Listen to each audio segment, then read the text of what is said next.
Good morning students, एक बार फिर आपका स्वागत है आपके पॉलिटिकल साइंस के फर्स्ट ईयर के फर्स्ट पेपर की जो हम फर्स्ट यूनिट के बारे में चर्चा कर रहे हैं उसकी। जैसा कि हम बात कर रहे थे कि हमने परंपरागत राजनीति विज्ञान के दृष्टिकोण की चर्चा कर ली थी और इस दृष्टिकोण के अंतर्गत हमें जो समझने को मिला, हमने ये समझा कि राजनीति विज्ञान का क्षेत्र जो था, परंपरागत जो क्षेत्र था वह बेहद संकीर्ण था, बहुत संकुचित या सीमित अध्ययन करता था। और उस सीमित अध्ययन क्षेत्र के अंतर्गत उन्होंने रखा था, जिसके अंतर्गत रखा था राज्य को, राज्य के साथ साथ रखा गया था सरकार को। कहीं कहीं राज्य और सरकार दोनों का अध्ययन करना ही राजनीति विज्ञान का अध्ययन क्षेत्र था और उसे हमने परंपरागत क्षेत्र के अंतर्गत रखा। अब आप जानते हैं कि एक बहुत लंबे समय तक ये प्रोसीजर चलता रहा, 600 ईसा पूर्व से लेकर लगभग सेकेंड वर्ल्ड वॉर तक यही प्रक्रिया चलती रही, यही राजनीति विज्ञान का अध्ययन क्षेत्र रहा। इसी की चर्चा करते थे बार बार जितने भी इतिहासकार, जितने भी पॉलिटिकल थिंकर्स रहे, उन्होंने राजनीति विज्ञान के राज्य और सरकार के बाहर जाने का प्रयास नहीं किया। लेकिन जैसे जैसे आप देखते हैं कि कोई व्यवस्था बहुत ज़्यादा लंबे समय तक चल रही होती है तो उसमें कुछ ना कुछ परिवर्तन की मांग की जाने लगती है या उसमें स्वभावतः परिवर्तनशील उसको माना जाता है। यानी उसके परिवर्तन स्वभाव में क्या आने लगता है, परिवर्तन आना चाहिए, नहीं तो वह जो पद्धति है या जो वह परंपरा है वो क्या कर दी जाएगी, पूरी तरह से हटा दी जाएगी। कहने का मतलब इतना ही है कि अगर मैं कहूँ हमारे यहाँ संविधान को बने हुए अभी 70 साल हुए हैं लगभग, लेकिन फिर भी उसमें 100 से ज़्यादा संविधान संशोधन हो चुके हैं। तो वो जो संविधान संशोधन हुए हैं वो संविधान संशोधन जो हैं वो उसको आज के समय के अनुसार ढालने में सहायक हैं।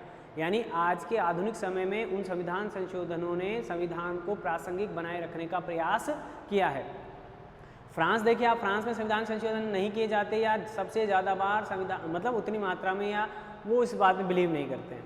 तो एक थोड़े समय बाद तुरंत वहाँ के पूरे ही संविधान को क्या कर दिया जाता है, बदल दिया जाता है। यानी सर्वाधिक अगर किसी राष्ट्र के संविधान को बदला गया है तो वो संविधान है फ्रांस का संविधान। तो भारत में उस व्यवस्था के अगेंस्ट यानी उसके विपरीत हमने तो क्या सिस्टम किया है कि हम अपने संविधान को संशोधन के माध्यम से आधुनिक समय में कार्य करने के लायक बनाते रहेंगे। और वो जो संविधान संशोधन करने की जो प्रक्रिया है वो हमारी आधुनिक प्रक्रिया के समान है। यानी जैसे जैसे समय की आवश्यकता होगी वैसे वैसे संविधान में क्या कर लिए जाएंगे, संशोधन कर लिए जाएंगे। इसका क्या परिणाम होगा, इसका परिणाम होगा कि हमें संविधान को बदलने की आवश्यकता नहीं पड़ेगी, यानी नया संविधान, पूरा का पूरा नया संविधान बनने की आवश्यकता नहीं होगी। ठीक इसी तरह क्या किया गया कि एक व्यवस्था या एक विचार परंपरागत राजनीति विज्ञान के अंतर्गत लगभग 2000 साल से ज़्यादा समय तक रह चुका है, तो उसमें भी परिवर्तन करने की आवश्यकता है। ठीक है, तो उसमें परिवर्तन करने की आवश्यकता है, तो उसमें परिवर्तन किया जाना चाहिए। ये ही आधुनिक राजनीति विज्ञान के दृष्टिकोण को स्पष्ट या उसके प्रभाव को दर्शाने का विचार है। यानी आज की आधुनिक परिस्थितियों में राजनीति विज्ञान को समझने के लिए या राजनीति विज्ञान का अध्ययन करने के लिए जिस दृष्टिकोण की आवश्यकता है उसे ही हम राजनीति विज्ञान का आधुनिक दृष्टिकोण कह देते हैं, या समकालीन दृष्टिकोण भी उसे कहा जा सकता है। क्योंकि आपको भी पता है कि हम जिस व्यवस्था से निकल कर आए हैं और जिस व्यवस्था में हमने प्रवेश किया है वे दोनों व्यवस्थाएं एक जैसी नहीं हो सकती। तो हम बात करें कि आधुनिक राजनीति विज्ञान के अध्ययन या आधुनिक राजनीति विज्ञान का जो क्षेत्र है या जो दृष्टिकोण है, ये जो डेवलप हुआ वो प्रारंभ हुआ सेकेंड वर्ल्ड वॉर के समय, यानी सेकेंड वर्ल्ड वॉर के बाद। अब आप जान सकते हैं कि इसका रीज़न क्या रह गया, इसका रीज़न मेन तो ये रह गया कि उससे पहले संपूर्ण विश्व में राजतंत्र की स्थापना हो रखी थी। सेकेंड वर्ल्ड वॉर के बाद राजतंत्र की जगह ले ली लोकतंत्रात्मक व्यवस्थाओं ने। अब लोकतंत्रात्मक व्यवस्थाओं ने जब वो स्थान लेने का प्रयास किया तो वहाँ पर एक प्रकार का संघर्ष प्रारंभ होगा राजतंत्र में और लोकतंत्र में। तो वहाँ उसके परिणाम जब राजतंत्र के देखे तो और वहाँ शासक का नियंत्रण था, जनता की ज़्यादा भागीदारी नहीं थी या सक्रिय भागीदारी नहीं थी प्रशासन में, या जनता के निर्णयों की उपेक्षा की जाती थी राजतंत्र के द्वारा या सर्वोच्च सत्ता के द्वारा। तो फिर धीरे धीरे क्या हुआ कि आपको जैसे पता ही है कि इंग्लैंड में औद्योगिक क्रांति हुई। उस औद्योगिक क्रांति के फलस्वरूप इंग्लैंड में या पूरे यूरोप में अगर हम कहें तो एक मध्यम वर्ग का उदय हो रहा है, और मध्यम वर्ग ज़्यादा सजग है। निम्न वर्ग की अपेक्षा राजतंत्र के पास तो सारी सत्ता है, सारी शक्तियाँ हैं, तो उसकी आवश्यकता भी नहीं थी परिवर्तन की। लेकिन ये जो मध्यम वर्ग उत्पन्न हो रहा है, ये मध्यम वर्ग अपने अधिकारों, स्वतंत्रता, समानता, न्याय, इस तरह के विचारों के लिए ज़्यादा सजग है, अपने अधिकारों की ज़्यादा मांग कर रहा है। तो औद्योगिक क्रांति को एक लंबा समय बीतने के बाद जब इस मध्यम वर्ग की अपने आप में एक संख्या में बढ़ोतरी हो गई, मानसिकता में इसकी मानसिकता परिवर्तित हुई, इसका राजनीतिक विकास हो रहा है, ये राजनीतिक सजगता आ रही है, तो इस कारण इन्होंने अपने अधिकारों के प्रति सजग होकर कार्य करना प्रारंभ किया, और उसके आधार पर इन्होंने राजनीति को प्रभावित करने की क्षमता अर्जित कर ली। यानी इतनी बड़ी संख्या में या सैद्धांतिक रूप से इतने स्ट्रांग हो गए ये कि इन्होंने राजनीतिक व्यवस्थाओं को प्रभावित करना प्रारंभ किया।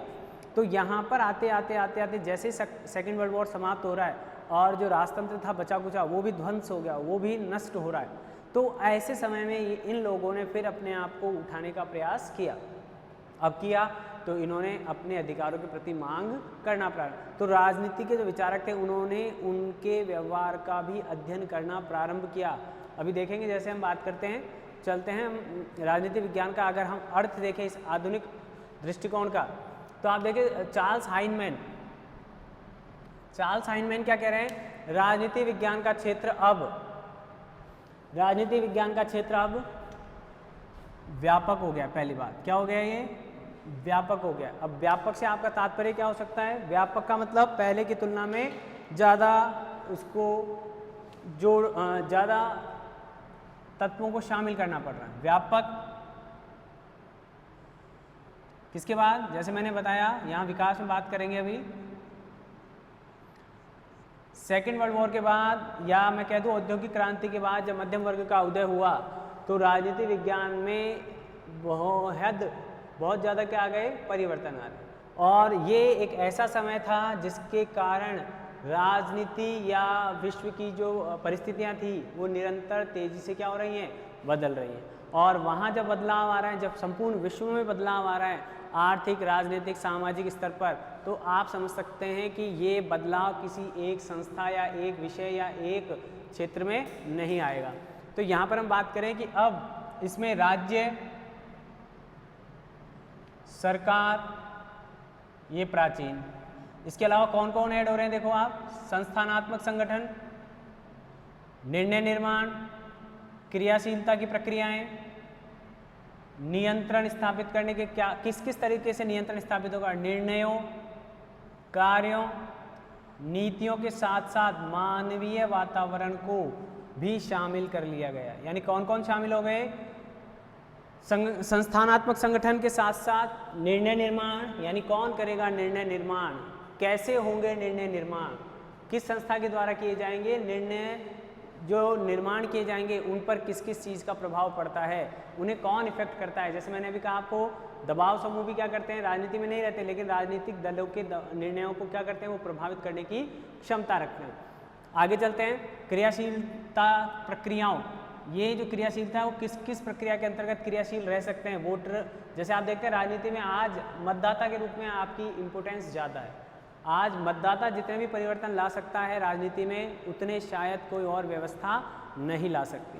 आगे चले, नियंत्रण, यानी सरकार और राज्य को नियंत्रित कैसे किया जाएगा, नियंत्रण कहाँ कहाँ किस किस क्षेत्र में ज़्यादा प्रभावी होगा, या उस नियंत्रण के माध्यम से किस किस को नियंत्रित किया जाएगा।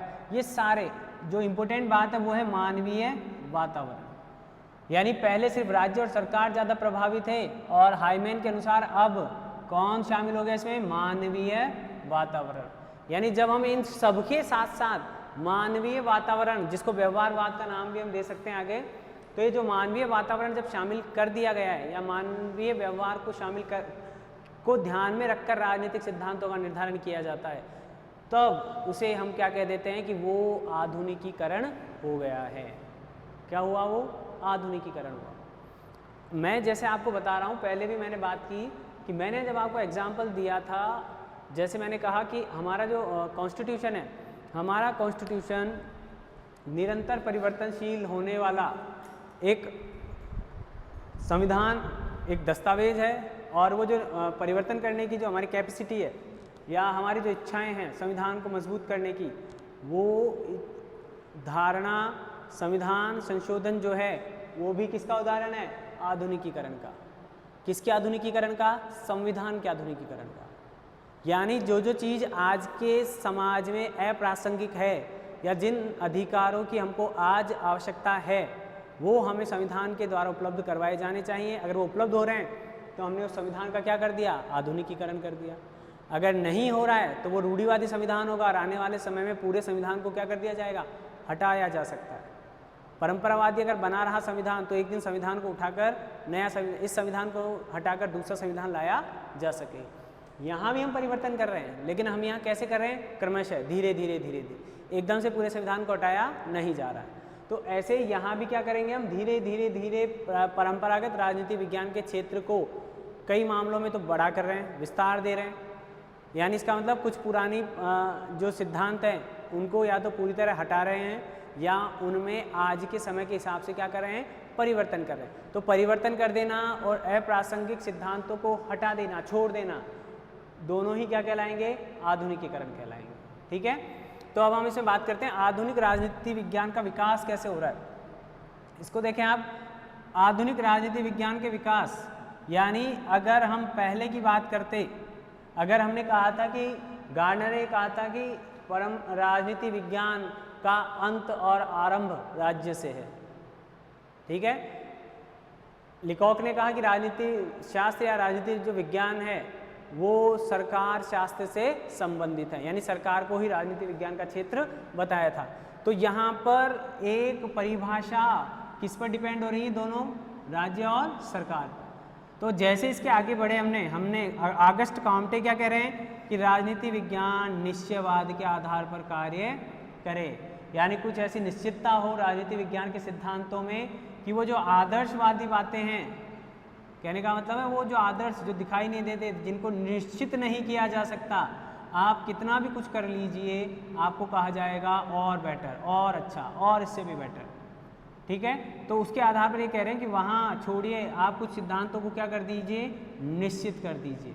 अब निश्चयवाद का मतलब उसमें क्या लिया? ये वैज्ञानिकता आ जाएगी। जहाँ निश्चितता आ जाएगी, हर परिस्थिति में वो सिद्धांत बदलेगा नहीं बल्कि लागू होगा। जैसे गणित कहीं नहीं बदलती है, इंडिया में भी 2 और 2 4, तो कहीं और जाएंगे तो भी 2 और 2 4 होते हैं। तो ऐसे ये भी कह रहे हैं कि ऑगस्ट कॉम्टे ने भी कहा शुरुआत पे जब हम बात करें इसके विकास की, तो वहाँ पर क्या ला रहे हैं? ये निश्चितता है, कुछ ऐसे सिद्धांत हो, कुछ ऐसा प्रारूप हो जिसके आधार पर हम उसके निष्कर्षों को निश्चित कर सकें कि हाँ इन परिस्थितियों में तो ये निष्कर्ष निकलेगा ही निकलेगा। तो जब हम निश्चितता की बात करें, इसका मतलब हम किसकी बात कर रहे हैं? वैज्ञानिकता की।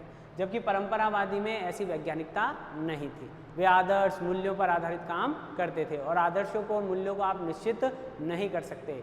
कल्पनाओं के आधार पर उसके क्षेत्र का या उस राजनीति विज्ञान का अध्ययन किया जाता था, तो निश्चितता नहीं थी। आगे चार्ल्स मेरियम कह रहे हैं कि ये जो परंपरागत राजनीति विज्ञान है वो समय के अनुसार सिद्धांत बनाने में असफल हो गया है या असफल हो रहा है, यानी कुछ भी नई चीज़ इसके द्वारा तैयार नहीं की जा रही, निर्मित नहीं की जा रही। इसका मतलब वो जो पुरानी परिपाटी चल रही है 2-2.5 सालों से, वो ही निरंतर आगे बढ़ती जा रही है। तो इसमें परिवर्तन करने की आवश्यकता है और उस परिवर्तन को उन्होंने किसका नाम दिया? व्यवहारवाद का। वो कह रहे हैं कि हमें कुछ थोड़ा व्यवहारवादी होना पड़ेगा, यानी हमें अब उन सिद्धांतों को जो आज प्रचलन में नहीं है या लंबे समय से प्रचलन में आ रहे हैं लेकिन वर्तमान में उनकी कोई प्रासंगिकता नहीं है, उनके स्थान पर व्यक्तिवादी या व्यवहारवादी अध्ययन करना पड़ेगा। प्रत्येक व्यक्ति के व्यवहार को ध्यान में रखते हुए इसके अनुसार राजनीति विज्ञान का अध्ययन करना होगा। ऐसा कुछ चार्ल्स मेरियम बात कर रहे हैं, यानी ये कहाँ पर आ गए?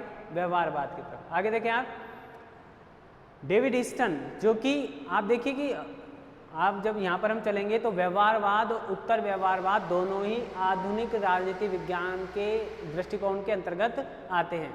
तो व्यवहारवाद तो बात करता है मूल्य निरपेक्षता की, जब हम इसकी विशेषताएं देखेंगे पीछे, और ये जो डेविड ईस्टन है ये व्यवहारवादी भी है, यानी व्यवहारवाद का समर्थन किया इन्होंने प्रारंभ में, और बाद में उत्तर व्यवहारवाद का भी इन्होंने अध्ययन किया। यानी उसकी चर्चा की, उसका समर्थन किया, जो कि किस पर आ गया वापस, मूल्यों पर। यहाँ पर जब पहले बात करेंगे व्यवहारवाद की, वो भी आधुनिक दृष्टिकोण का ही एक सिद्धांत है, तो वहाँ इन्होंने क्या किया, मूल्यों को हटा दिया। लेकिन समय के साथ जैसे जैसे समय व्यतीत हुआ, समय गुजरा, तो इनको एहसास हुआ कि खोखले राजनीतिक सिद्धांतों की आवश्यकता नहीं है, उनमें मूल्य भी शामिल होने चाहिए। तो जब मूल्य शामिल हुए तो वो उत्तर व्यवहारवाद कहला रहा है, और वो भी आधुनिक राजनीति विज्ञान के अध्ययन का दृष्टिकोण है। ठीक है, तो यानी मूल्य निरपेक्षता और मूल्य सापेक्षता दोनों ही कहाँ से चल रहे हैं, परंपरागत से चल रहे हैं मूल्य। अब यानी इसमें क्या कर दिया, थोड़ा सा मॉडिफिकेशन किया, फिर वापस उसी लाइन पर आ गए। जैसा मैंने आपको पहले बताया कि आधुनिकता का मतलब यही नहीं है कि किसी चीज़ को आप पूर्णतः हटा दें।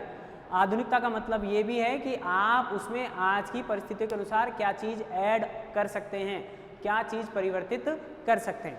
ऐसा ही कुछ डेविड ईस्टन ने करने का प्रयास किया। वहीं लॉसवेल क्या कहते हैं कि राजनीति पर मनोविज्ञान का भी प्रभाव होता है।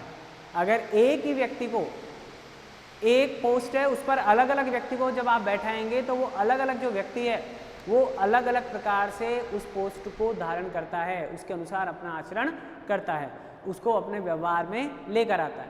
तो इसका मतलब क्या हुआ कि यानी उस व्यक्ति की अपनी साइकोलॉजी है, दूसरे व्यक्ति की अपनी साइकोलॉजी है। अगर मैं आपको एग्जांपल दूं तो अभी हमारे यहाँ प्रधानमंत्री की पोस्ट पे नरेंद्र मोदी है, मिस्टर नरेंद्र मोदी। उससे पहले मनमोहन सिंह थे, उससे पहले माननीय अटल बिहारी वाजपेयी थे, उससे पहले इंद्र कुमार गुजराल थे, एच डी देवगौड़ा, और ऐसे करते करते पी नरसिम्हा राव तक जाएंगे तो जवाहरलाल नेहरू तक जाएंगे। तो उन सबका अपना अपना मनोविज्ञान था। उनका किसी समस्या को देखने का दृष्टिकोण अलग था, उस समस्या का समाधान उपलब्ध कराने का दृष्टिकोण अलग था, उनकी विचारधारा, वो किस विचारधारा में बिलीव करते थे, नरेंद्र मोदी किस विचारधारा में बिलीव करते हैं, और मिस्टर मनमोहन सिंह किस विचारधारा में बिलीव करते हैं, उनका शुरू से लेकर आज तक का जीवन किस प्रकार व्यतीत हुआ, इन सब बातों का भी प्रभाव पड़ता है।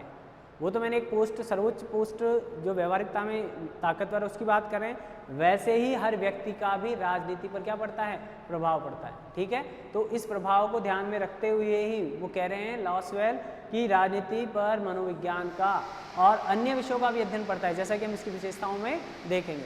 तो राजनीति विज्ञान पर मनोविज्ञान का प्रभाव पड़ता है। तो यहाँ पर जैसे जैसे हम वैज्ञानिकता की बात कर रहे हैं, व्यवहारवाद की बात करते हैं, राजनीतिक व्यवहार की बात कर रहे हैं, मनोविज्ञान के प्रभाव की बात करते हैं, वैसे वैसे ही आप देखिए। तो इस तरह हम बात करें कि राजनीति विज्ञान का मनोविज्ञान पर जो प्रभाव पड़ रहा है और हम उसका अध्ययन कर रहे हैं अगर, तो इसका मतलब हम आधुनिक राजनीतिक विज्ञान दृष्टिकोण की बात कर रहे हैं। जैसा कि हमने पहले भी चर्चा की है कि आप लोग सोचेंगे कि इसका पतन क्यों हो गया, आधुनिक राजनीति विज्ञान की आवश्यकता क्यों पड़ी। तो ऐसा ये डेविड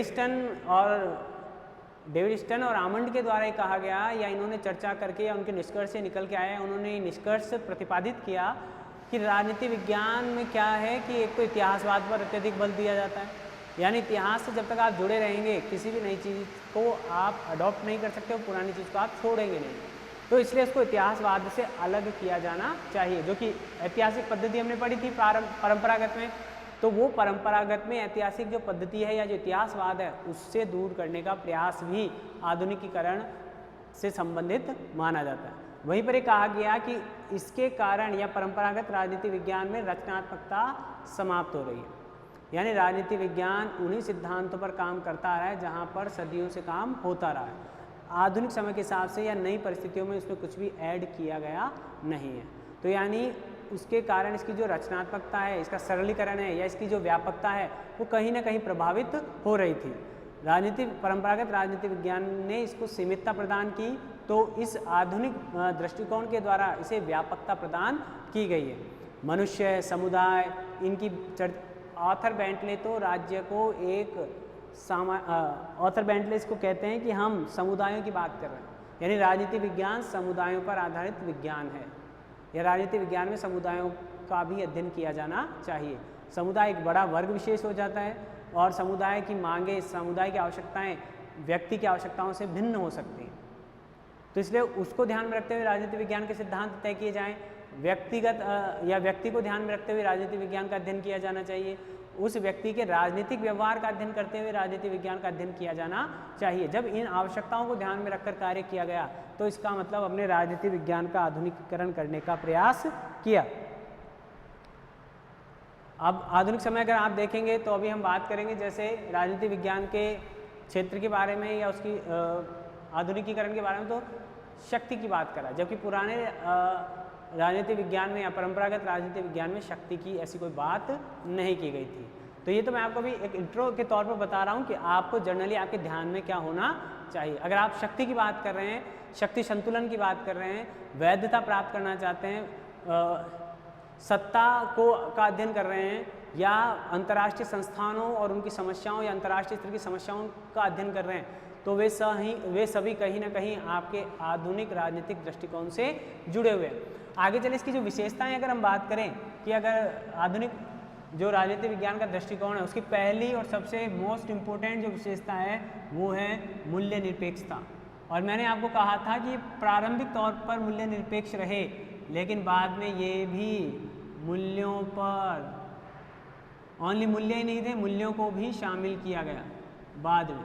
लेकिन मूल्यों को जब पहले हटाया गया तब भी आधुनिक थे, और मूल्यों को बाद में शामिल किया गया तब भी ये आधुनिक थे। यानी व्यवहारवाद से उत्तर व्यवहारवाद जब आया तो दोनों ही आधुनिक राजनीति विज्ञान दृष्टिकोण के अंतर्गत आते हैं।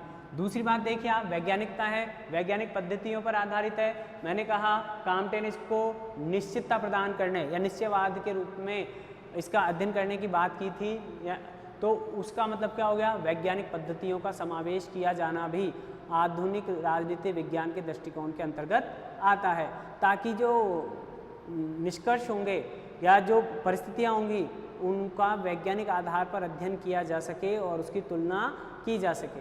यानी किसी भी प्रकार की कल्पना का यहाँ पर स्थान नहीं हो, कल्पना आधारित कोई शोध नहीं हो। हालांकि होता भी नहीं कल्पना आधारित, लेकिन उसमें वैज्ञानिकता का कभी पुट नहीं था। शोध और सिद्धांतों में भी अंतर संबंध हो, यह इसकी तीसरी विशेषता है। पहली क्या हो गई, मूल्य निरपेक्षता। दूसरी हमने बात की वैज्ञानिक पद्धतियों का समावेश किया गया। तीसरा कह रहे हैं हम शोध और सिद्धांतों में अंतर संबंध हो। हमने बात की थी कि परंपरागत जो राजनीति विज्ञान थी उसमें निगमनात्मक पद्धति की बात की गई थी, यानी जहाँ पर नियमों का निर्धारण पहले किया जाएगा और उसके बाद उनको अप्लाई करने का प्रयास किया जाएगा। यहाँ पर अब उसके अप्लाई किए जाने की परिस्थितियाँ अलग हो सकती हैं। शोध का किसी व्यक्ति विशेष ने जो सिद्धांत बनाया, जरूरी नहीं है कि वो सभी लोगों को समान रूप से स्वीकार्य हो, ठीक है। लेकिन यहाँ पर यानी पहले नियम और फिर उसके बाद उसको इम्प्लीमेंट किया जा रहा है। यहाँ पर क्या किया जा रहा है, जितने भी शोध होंगे या सिद्धांत होंगे उनमें अंतर संबंध स्थापित किया जाएगा या ऐसा माना जाएगा कि उन दोनों में अंतर संबंध होना चाहिए। कोई ऐसा सिद्धांत नहीं हो जिस पर शोध नहीं किया गया हो, या ऐसा कोई शोध या निष्कर्ष नहीं निकाला जाए जिस पर किसी तरह का कोई परीक्षण नहीं किया गया हो। यानी परीक्षण पर आधारित शोध और सिद्धांत होंगे और वे दोनों आपस में क्या होंगे, इंटर रिलेटेड होंगे। यानी सिद्धांतों के प्रभाव को, उसको लागू किए जाने के क्या इफेक्ट रहे, क्या साइड इफेक्ट रहे, इनकी भी चर्चा की जाएगी और उन पर शोध किया जाएगा और शोध के आधार पर सिद्धांतों में निरंतर परिवर्तन भी किया जा सकेगा। आगे देखिए व्यवहारवाद मैंने आपको बताया। अब यहाँ पर व्यवहारवाद का मतलब मानव का राजनीतिक व्यवहार। अभी जैसे हमने बात की थी पहले भी, मानव का राजनीतिक व्यवहार, यानी जो हम मानव हैं ये भी कहीं ना कहीं राजनीति से जुड़ा हुआ रहता है, या राजनीति कहीं ना कहीं अंतिम रूप से किसको प्रभावित करती है, यानी सबसे ज़्यादा प्रभावित कौन होगा राजनीति से, एक व्यक्ति, किसी भी राष्ट्र का हो, किसी भी संस्कृति का हो, किसी भी धर्म जाति कहीं का भी हो, वो व्यक्ति प्रभावित होता है।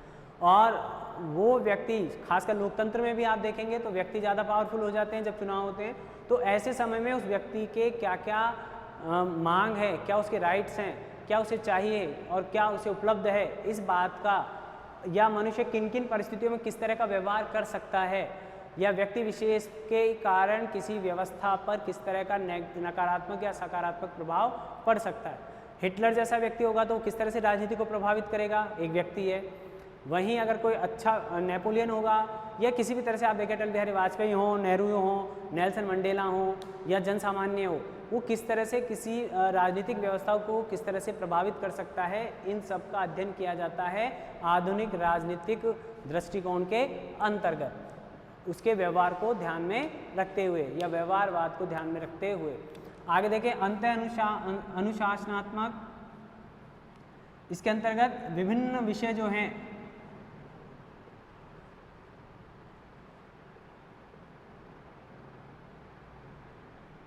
अगर शॉर्ट में हम देखें इसको तो आप जो विभिन्न विषय पढ़ते हैं, जितने भी स्टूडेंट्स हैं वो पढ़ते होंगे आधुनिक भारत का इतिहास। तो आधुनिक भारत का इतिहास राजनीति विज्ञान से भी संबंधित है। भूगोल में भी आप देखते हैं राजनीतिक भूगोल, यानी भूगोल भी किससे जुड़ा हुआ है? विज्ञान से, राजनीति विज्ञान से। या हम कहते हैं राजनीति विज्ञान किससे जुड़ा हुआ है? भूगोल से। मनोविज्ञान का भी किस पर प्रभाव है? राजनीति विज्ञान पर। राजनीति विज्ञान भी किससे प्रभावित हो रही है? मनोविज्ञान से। अर्थशास्त्र का भी किस पर इफेक्ट पड़ता है? राजनीति विज्ञान पर। आज अमेरिका आर्थिक रूप से स्ट्रॉन्ग है, नंबर 1 अर्थव्यवस्था है, इसलिए वो विश्व के राजनीति में भी प्रथम स्थान रखता है या विश्व को प्रभावित करने की उसमें क्षमता है, आर्थिक आधार पर मजबूत होने के कारण। ठीक है, तो आप देखते हैं कि ये जो अलग अलग जो विषय हैं, जितने भी सामाजिक विषय हैं, ये सारे सामाजिक विषय कहलाते हैं। उन सामाजिक विषयों का आपस में संबंध और उन सब सामाजिक विषयों का राजनीति विज्ञान के साथ संबंध, क्योंकि राजनीति विज्ञान भी एक सामाजिक विषय है। ठीक है, सोशल साइंस में आता है, सामाजिक विज्ञान विषयों के अंतर्गत आता है, और उसका इन विषयों पर प्रभाव और इन सब विषयों का अलग अलग जो विषय हैं उनका राजनीति पर क्या प्रभाव पड़ सकता है, या इन विषयों के सिद्धांत राजनीति विज्ञान के लिए किस प्रकार से उपयोगी हो सकते हैं। इन सब चीज़ों का जब अध्ययन किया जाएगा तो वो संबंध भी किस में आएगा? आधुनिक राजनीति विज्ञान दृष्टिकोण के अंतर्गत है। हालांकि पुराने समय में जब हम गुरुकुल वगैरह की बात करते हैं तो वहाँ पर एक ही गुरुकुल में गुरु द्रोणाचार्य का अगर आप नाम सुनेंगे तो वो उन्हें शास्त्रों की विद्या देते, अध्ययन कराते थे, शस्त्रों का भी अध्ययन कराते थे, अर्थशास्त्र का भी अध्ययन कराते थे। मतलब ये कहीं ना कहीं पुराने हमारी पुरानी प्राचीन परंपराओं से जुड़ा हुआ है, क्योंकि हमने पहले बात की है कि परंपरागत राजनीति जो विज्ञान है वो पश्चिमी देशों पर ज़्यादा प्रभावी रहा, उनका अध्ययन किया, भारत का तो अध्ययन ही नहीं किया। अगर भारत का अध्ययन करते तो भारत की ये जो पुरानी पद्धति है वो कहीं ना कहीं इसकी आधुनिक परिप्रेक्ष्य से जुड़ी हुई है। आज इसको ग्रुप टीचिंग के नाम से भी आप देख सकते हैं। जब बीएड जो स्टूडेंट करें उनको पता होगा, ग्रुप टीचिंग भी एक कंसेप्ट आता है जो अमेरिका में भी चला था कि या तो सभी टीचर एक साथ बैठ जाएं और वो संबंधित सब्जेक्ट को अच्छे से प्रभावी रूप से समझाने के लिए जो भी टॉपिक लें, उस टॉपिक से संबंधित जो विषय है, जो बातें अन्य विषयों में अगर शामिल हैं तो उन बातों को वहाँ पर वो उजागर करने का काम करेगा। ठीक है, अगर हम कहते हैं कि भारत की जो भौगोलिक स्थिति है वो कहीं ना कहीं इतनी प्रभावी है कि कोई भी उसका हमें राजनीतिक क्षेत्र में भी बेनिफिट मिलता है, अर्थशास्त्र में भी हमको बेनिफिट मिलता है। यानी आर्थिक क्षेत्र में हमारे यहाँ 3 और समुद्र है, तो समुद्र से प्राप्त होने वाले जितने भी संसाधन हैं उनकी मात्रा हमारे पास ज़्यादा होगी। ऐसे अगर कोई देश भौगोलिक रूप से समुद्र से टच नहीं करता है तो उसकी समुद्र से प्राप्त होने वाले संसाधन वहाँ उपलब्ध नहीं होंगे, यानी उन पर अन्य राष्ट्रों के लिए वो उन समुद्रों से प्राप्त होने वाले संसाधनों के लिए उन पर निर्भर करेगा। उन पर निर्भरता होगी तो उनके आपसी राजनीतिक संबंधों में उसका प्रभाव पड़ेगा। भारत को ऐसी आवश्यकता नहीं पड़ती, समुद्र के जो संसाधन हैं वो भारत वहाँ से प्राप्त कर लेता है, तो वहाँ पर भारत की वो भौगोलिक स्थिति भी, आर्थिक स्थिति भी और राजनीतिक स्थिति भी आपस में अंतर संबंधित हैं, वही बात इसमें की जा रही है। ठीक है, ये इसकी विशेषताएं मेन और आएंगी जब हम बात करेंगे, लेकिन मेन अगर आपको डिफरेंशिएट करना होगा, अंतर करना होगा आधुनिक और परंपरागत राजनीति विज्ञान के दृष्टिकोण में, तो आपको मेन ये 5-6 बातें आपके ध्यान में होनी चाहिए। ये बहुत ज़्यादा आपके लिए अच्छी रहेंगी, हेल्पफुल रहेंगी। आगे चलते हैं हम अध्ययन पद्धतियाँ।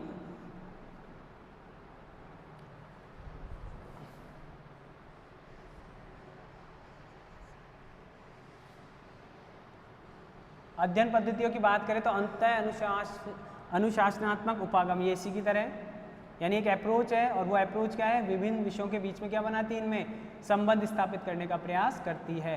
यानी ये जो देन है, ये किसकी देन है? हमको आधुनिक राजनीति विज्ञान दृष्टिकोण की। इससे पहले नहीं हुआ, परंपरागत में इस प्रकार का कोई भी संबंध स्थापित करने का प्रयास नहीं किया गया अन्य विषयों के साथ, इसमें किया गया। तो इसका एक उपागम क्या हो गया? अंतः अनुशासनात्मक उपागम। दूसरा है समाजशास्त्री उपागम, इसकी भी चर्चा हम करेंगे। यानी आधुनिक में क्या मानते हैं? समाज या मैं कह दूँ समुदाय। हालांकि मैं समाजशास्त्री नहीं हूँ तो मुझे थोड़ा ही ध्यान है, लेकिन समाज और समुदाय दोनों किसको प्रभावित करते हैं? राजनीति को प्रभावित करते हैं। या हम समाज शास्त्रीय दृष्टिकोण से भी, समाज के दृष्टिकोण से भी राजनीतिक व्यवस्थाओं का क्या करते हैं? अध्ययन करते हैं।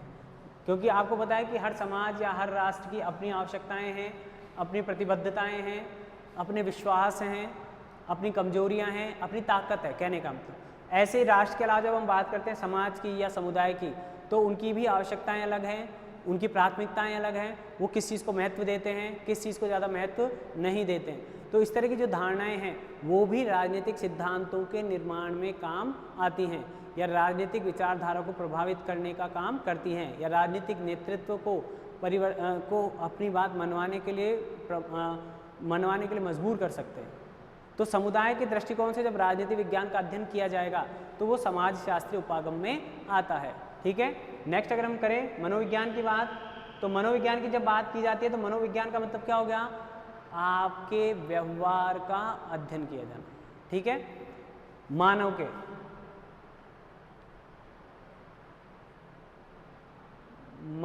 के राजनीतिक दृष्टिकोण का जो प्रभाव पड़ेगा वो किस पर पड़ रहा है? राजनीति विज्ञान पर। और इसके अंतर्गत क्या बात की जा रही है? इसके अंतर्गत बात की जाती है कि आप मन व्यवहार, मनुष्य के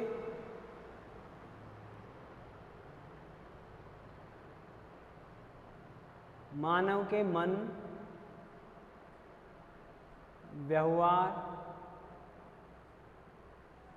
और दशा, या उसकी जो आकांक्षाएं, या जो उसके सिद्धांत है, या जो उसके विश्वास हैं, या उसकी जो आस्थाएं हैं, तो मेनली तो हम क्या करें? मन और व्यवहार का क्या पड़ता है? प्रभाव पड़ता है।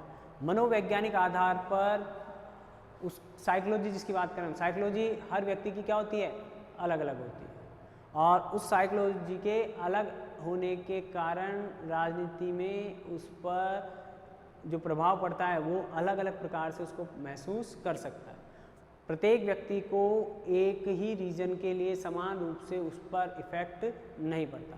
यानी प्रत्येक व्यक्ति का मन, कुछ लोग ना बड़े जल्दी डिप्रेस हो जाते हैं, कुछ लोग बड़े हंसमुख होते हैं, कुछ लोग बड़े लॉजिकल होते हैं, कुछ लोगों को फाइनेंस या धन की इतनी लालसा नहीं होती है, कुछ बहुत कंजूस होते हैं, कुछ अधिकारों के प्रति सजग होते हैं, कुछ नहीं होते। कहने का कुछ का व्यवहार बहुत ज़्यादा स्ट्रिक्ट होता है, कुछ थोड़े जॉली मूड के होते हैं। ये जो सारी चीज़ें वो भी राजनीति विज्ञान के आधुनिक दृष्टिकोण के अध्ययन का क्षेत्र है। यानी उसके अंतर्गत इस प्रकार के राजनीतिक विषयों का या राजनीतिक प्रभावों का क्या किया जाता है?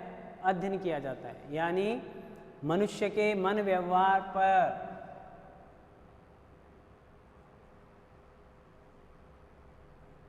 के आधार पर राजनीतिक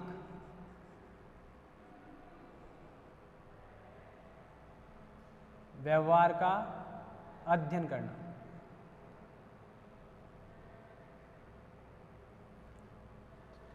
आगे चले व्यवहारवादी उपागम।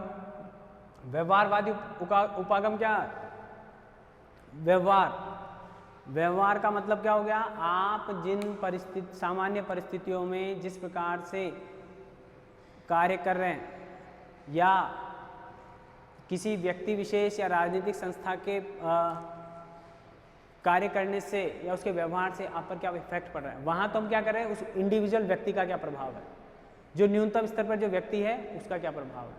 और इस व्यवहारवाद में हम बात करें कि किसी उच्च संस्था पर स्थापित जो व्यक्ति है या उस पर बैठा जो व्यक्ति है वो किस प्रकार से किसी राष्ट्र को या किसी राजनीतिक क्षेत्र को प्रभावित कर सकता है, तो उसके व्यवहार का अध्ययन किया जाता है।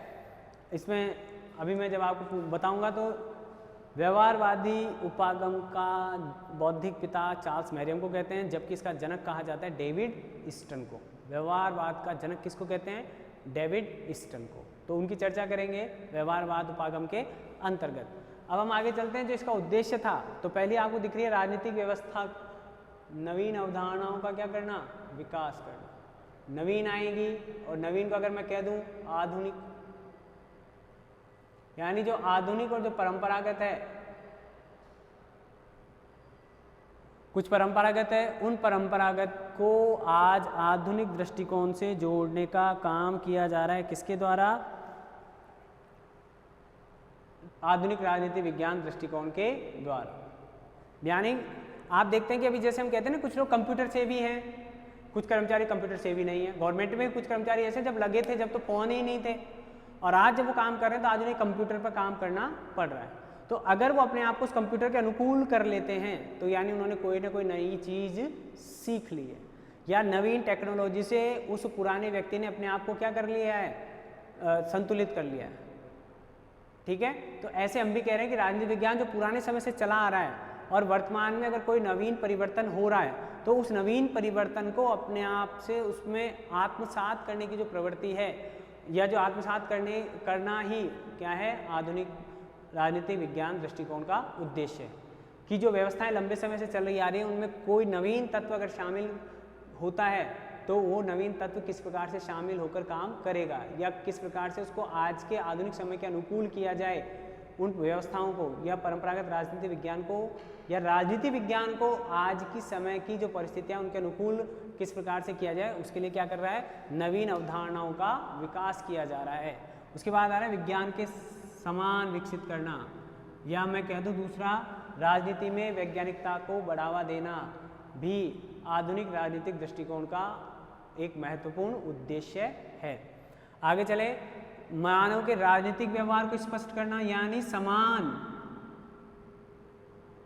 राजनीतिक परिस्थितियों में क्या सभी मानवों का व्यवहार एक जैसा होगा, और अगर बदलेगा तो कैसे कैसे बदलेगा, ये सब भी यहाँ पर देखा जाएगा। यानी आधुनिक राजनीति विज्ञान के दृष्टिकोण में ये ध्यान रखा जाता है कि मानव का एक तो सामाजिक व्यवहार होता है, आर्थिक व्यवहार होता है, व्यक्तिगत व्यवहार, खुद से भी उसका कुछ अपेक्षाएं ये होती हैं, वहीं राजनीतिक आधार पर वो अपने आप को कैसे स्टेबल कर सकता है। यानी एक व्यक्ति राजनीतिज्ञ के तौर पर किस प्रकार से कार्य करेगा, एक व्यक्ति सामाजिक आधार पर किस तरह से काम करता है, एक वही व्यक्ति आर्थिक आधार पर किस तरह से काम करता है। इसका बहुत अच्छा एग्जाम्पल है डॉक्टर मनमोहन सिंह। वो सबसे बेस्ट अर्थशास्त्रियों में गिने जाते हैं, मिस्टर मनमोहन सिंह, या आप समझे आप, है ना। लेकिन वही व्यक्ति प्रधानमंत्री के तौर पर लगभग जो उनके विरोधी हैं वो ऐसा कहते हैं कि असफल प्रधानमंत्री। यानी एक व्यक्ति जो एक फील्ड में, अर्थशास्त्र के फील्ड में मास्टर माना जाता है, जिसका नाम है भारत में ही, संपूर्ण विश्व में जिनका नाम है, ठीक है, वही व्यक्ति जब राजनीतिक व्यवहार करता है या राजनीतिक व्यवहार के आधार पर उसका विश्लेषण किया जाता है तो वो व्यक्ति क्या हो जाता है, असफल हो जाता है। तो ऐसे ही हम भी यहाँ पर ये देखेंगे कि मानव का राजनीतिक व्यवहार किस प्रकार से प्रभावित होता है, या मानव के राजनीतिक व्यवहार का अध्ययन करना ही किस प्रकार से उसको प्रभावी बनाया जाए, किस प्रकार से कोई राजनीतिक व्यवहार कम प्रभावी हो जाता है किसी व्यक्ति का, कोई व्यक्ति राजनीतिक व्यवहार बहुत अच्छा कर लेता है, अच्छे राजनीतिक नेतृत्व प्रदान करता है, ठीक है। एक वही व्यक्ति जो बहुत ज़्यादा डिग्रीधारी है, उसका नाम है, अनुभव भी है पहले से भी राजनीति का, वो व्यक्ति असफल हो जाता है। तो ये किन आधारों पर होता है, इनकी चर्चा करना भी आधुनिक राजनीति विज्ञान का क्या माना गया है, एक महत्वपूर्ण उद्देश्य माना गया है। देखिए सेकंड लास्ट देखिए आप, अंत अनुशासनात्मक दृष्टिकोण को डेवलप करना। अब आप यहाँ पर तो डेवलप हो गया, लेकिन क्या ये एकदम से डेवलप हुआ क्या, बिल्कुल नहीं हुआ, इसको धीरे धीरे टाइम लग रहा है। ये हम कब की बात करें, सेकेंड वर्ल्ड वॉर से के बाद की बात करें, और अब धीरे धीरे धीरे धीरे आज भी हम एक साथ नहीं पढ़ रहे हैं। जैसे आप 10th तक पढ़ते हैं, सारे सब्जेक्ट एक साथ पढ़ते हैं, 10th क्लास तक आपके सब्जेक्ट कितने रहते हैं, 6 सब्जेक्ट पढ़ते हैं आप, तो वो 6 सब्जेक्ट यही तो है आपस में, पढ़ने वाले कौन, आप हैं। एक व्यक्ति आप कॉमन है, लेकिन पढ़ आप सारे 6 सब्जेक्ट रहे, तो वहाँ पर एक व्यक्ति जब 6 के 6 सब्जेक्ट पढ़ रहा है तो इसका मतलब वो एक व्यक्ति उन 6 विषयों में क्या कर रहा है, संबंध स्थापित कर रहा है। तो ऐसे हम भी कह रहे हैं, अब यहाँ पर कॉमन क्या है, यहाँ पर कॉमन है आधुनिक राजनीति विज्ञान दृष्टिकोण, और वो किन से संबंध स्थापित करने का उद्देश्य लेकर चल रहा है कि इन सब सब्जेक्टों में क्या चीज़ कॉमन है, क्या चीज़ एक दूसरे को इफेक्ट करती है, क्या चीज़ एक दूसरे को सहयोग कर रही है, क्या चीज़, कौन सी ऐसी कॉमन सिद्धांत है जो इन सब विषयों पर एक साथ लागू किए जा सकते हैं। तो इस तरह की धारणाओं को, इस तरह के सिद्धांतों को डेवलप करने का उद्देश्य लेकर भी आधुनिक विकास दृष्टिकोण के राजनीतिक विचारक प्रयास कर रहे हैं। यानी वो इसे और अच्छा बनाने के लिए, इन विषयों को और क्लियर करने के लिए, काम कर रहे हैं और उसी काम को लेकर इन्होंने आधुनिक राजनीति विज्ञान दृष्टिकोण का विकास करने का प्रयास किया। आगे देखें, ये देखिए जी सबसे इंपॉर्टेंट है, इन सब के आधार पर हम क्या निष्कर्ष निकाल रहे हैं, ये क्यों जरूरी है, ये चीज़ भी क्यों आए, ये क्यों आए, ये क्यों आए, ये क्यों आए, क्योंकि ये सब चाहते हैं कि राजनीति विज्ञान को प्रासंगिक बनाया जा सके। आज साइंस के ज़माने में आप देख रहे हैं कि धीरे धीरे जो ये सोशल साइंस के जो सब्जेक्ट हैं उनका महत्व धीरे धीरे क्या होता जा रहा है, कम होता जा रहा है। यह टेक्नोलॉजी के आ जाने से कई बार ऐसा काम हो रहा है कि राजनीति विज्ञान को भी कैलकुलेट करके आप भविष्यवाणी करने का प्रयास करते हैं। यानी कहीं पर भी वो जो राजनीति जो एक कला या एक कौशल के तौर पर गिनी जाती थी, आज वो कहीं ना कहीं टेक्निक पर आधारित एक व्यवस्था हो गई है, टेक्निक का ज़्यादा महत्व बढ़ गया है। अगर आप वैज्ञानिकता पर ही ज़्यादा ध्यान देंगे या वैज्ञानिकता को ही राजनीति विज्ञान मान लेंगे तो शायद राजनीति विज्ञान जो विषय है उसकी प्रासंगिकता कम हो जाएगी। तो उसकी प्रासंगिकता को बनाए रखने के लिए इतने प्रयास किए जा रहे हैं। जो उपरोक्त आपने 5 उद्देश्य पढ़े हैं, उन उद्देश्यों के आधार पर राजनीति विज्ञान को प्रासंगिक बनाए जाने का प्रयास किया जा रहा है। ठीक है, तो ये बात हो गई। अब जो इम्पोर्टेंट बात है इसमें एक और, उद्देश्यों के अलावा परिभाषाएं भी आएंगी। हालांकि यहाँ पर ये जो प्रश्न बन के आता है आपके एग्जाम में वो आएगा, आधुनिक और परंपरागत दृष्टिकोण में क्या अंतर है। राजनीति विज्ञान के आधुनिक और परंपरागत दृष्टिकोण में क्या अंतर है, ये प्रश्न इंपॉर्टेंट है, आएगा, आ जाता है। तो उसको देखते हुए हम जब बात करेंगे अब एक एक करके, तो मैं आपको उस परंपरागत के साथ भी लेता चलूँगा और वर्तमान इस आधुनिक दृष्टिकोण से उसकी तुलना भी करते चलेंगे। तो जब आपके दिमाग में चीज़ें कंसेप्ट आपके क्लियर हो जाएगा तो शायद आप बहुत अच्छे तरीके से बता पाएंगे कि क्या अंतर है दोनों में। ठीक है, तो आज के लिए इतना ही। ये हमारा जो इंट्रो है ये आपके समझ में आना चाहिए, एक आउटलाइन से आपके दिमाग में रहनी चाहिए कि हम क्या पढ़ रहे थे और हमने कहाँ से शुरू किया। तो यहाँ पर जब आप इस विषय को पढ़ रहे हैं तो आपके ध्यान में रहना चाहिए कि एक तो सेकेंड वर्ल्ड वॉर के बाद शुरू हो रहा है, दूसरा व्यवहारवादी क्रांति के फलस्वरूप हो रहा है। व्यवहारवादी क्रांति की अगर हम बात करें तो यहाँ पर वैज्ञानिकता को प्रवेश दिया गया है। किसको प्रवेश दिया गया है? व्यवहारवादी आगम में वैज्ञानिकता के साथ इसको जोड़ा गया है। तथ्यों को महत्व दिया जा रहा है। फैक्ट्स क्या है? मूल्य सापेक्ष, यानी मूल्यों से इसकी छुट्टी कर दी जा रही है। फैक्ट, और उन फैक्ट को ध्यान में रखते हुए आप आगे सिद्धांत का निर्माण करें, उस फैक्ट का पूरा विश्लेषण करें। और फैक्ट का विश्लेषण करने के बाद, जैसे आपकी मार्कशीट क्या है, एक तरह का फैक्ट है। ठीक है, मैं जो एग्जाम्पल दे रहा हूँ आप उसको अपने दिमाग में रखा करें। मार्कशीट जो आपकी आ गई वो क्या है? अब एक फैक्ट है। जिनके मैथ और साइंस में अच्छे नंबर आ रहे हैं उन्हें साइंस सब्जेक्ट लेने के लिए कहा जाएगा। जिनके में कम नंबर आ रहे हैं या अच्छी परफॉर्मेंस नहीं है उनको कहा जाएगा आर्ट्स ले लें। और जिनकी साइंस और आर्ट्स के बीच में थोड़े मीडियम स्तर के बच्चे हैं उनको कहते हैं कि कॉमर्स ले लिया जाए। यानी जो भी आपकी मार्कशीट देखेगा उसके आधार पर आपका क्या करेगा? विश्लेषण करेगा। ऐसा नहीं कहा जाएगा कि शायद इसको चोट खाएगा या इस पर जिम्मेदारी डालेंगे आर्ट्स साइंस की तो ये जो कम परसेंटेज वाला जो बालक है वो साइंटिस्ट बन जाएगा। ऐसा नहीं कहेंगे ये। ठीक है, यहाँ पर जो फैक्ट आपकी मार्कशीट के आधार पर डिसाइड किए जाएंगे उनके आधार पर आपको सब्जेक्ट लेने के लिए प्रेरित किया जाएगा।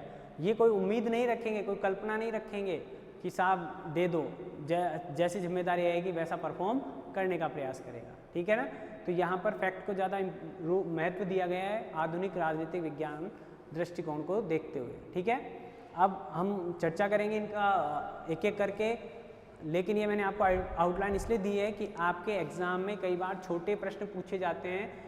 डायरेक्ट पूछ लिया जाता है कि आधुनिक राजनीतिक विज्ञान का जो दृष्टिकोण है उसकी 2 विशेषताएं बताइए, या उसकी 2 अध्ययन पद्धतियों का नाम बताइए, या कोई 2 उद्देश्य बताइए जिनके लिए आधुनिक राजनीतिक विज्ञान का अध्ययन किया जाना चाहिए। या पूछ लिया जाता है लगभग 150 शब्दों में, या फिर 150 शब्दों में, या फिर छोटे शब्दों में पूछ लिया जाता है 20 से 25 शब्दों में, कम शब्दों में, छोटे तो नहीं कहेंगे, कम शब्दों में, कि आधुनिक और परंपरागत राजनीतिक दृष्टिकोण में 2 अंतर बताइए। इस तरह के छोटे प्रश्नों को पूछने का कारण इतना ही है कि आपको विषय की पूरी समझ है या नहीं। इसका मतलब हो गया कि जो व्यक्ति पूरे विषय को ध्यान से समझेगा उसे ये पता रहेगा कि वो उसे बड़ा विस्तार भी दे सकता है और उसे शॉर्ट फॉर्म में भी उस आंसर को लिख सकता है। ठीक है, तो मैंने अपनी तरफ से पूरा प्रयास किया है, आप इसे देखें, समझें और इसको याद करने का प्रयास करें। इसी तरीके से जिस तरीके से मैंने आपको लिखवाया है इस तरीके से आप प्रयास करेंगे तो आपको समझ में आएगा। हालांकि इसकी मुख्य विशेषताएं दो आती हैं। राजनीति विज्ञान शक्ति का विज्ञान है, राजनीति विज्ञान निर्णय निर्माण का अध्ययन है। ठीक है, राजनीति विज्ञान राजनीतिक व्यवस्था का अध्ययन है। इसकी जो परिभाषाएं बताती है या उसको आधुनिक स्वरूप जो प्रदान करती है उसके अंतर्गत एक आ गया है राजनीति विज्ञान शक्ति का विज्ञान है। राजनीति विज्ञान राजनीतिक व्यवस्था का अध्ययन है। राजनीति विज्ञान मूल्य निरपेक्षता पर आधारित है। राजनीति विज्ञान के अंतर्गत हम अंतर्राष्ट्रीय संबंधों को निर्धारित करने का प्रयास करते हैं।